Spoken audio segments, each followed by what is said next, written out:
ახეთ ხო ყველა. ანუ ყველაფერი აღნიშნული არის.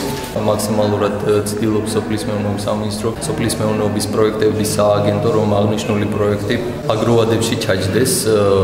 დღევანდელი მონაცემებით სულ 23826 ბენეფიციარი მიიღებს სარგებელს. მინდა გითხრათ, რომ 7400 ჰექტარამდე სასოფლო-სამეურნეო მიწა იქნება დამუშავებული. და რაც შეეხება ტექნიკას, ამ სამუშაოებისათვის საჭირო შესაბამისი ტექნიკა არის ხუნსატყოფნაში და უკვე უახლოეს დღეებში დაიწყება სამუშაოები. ხდება ის, რომ ჩვენ გარკვეული ვიყავით თუ როგორ ჩავატაროთ მაუჩერების თუ ბარათების დარიგება, როგორ შევავსოთ ეს ბარათები და როგორ კანონიერად და ზუსტად გავაკეთოთ ის ჩანაწერები, რა ჩანაწერებიც არის რეკომენდირებული. ასე რომ გავაკეთოთ ისე, რომ არც ერთი მოსახლე მიწის საკუთრე, რომელსაც ეკუთვნის ბარათი, არ დარჩეს დაზარალებული.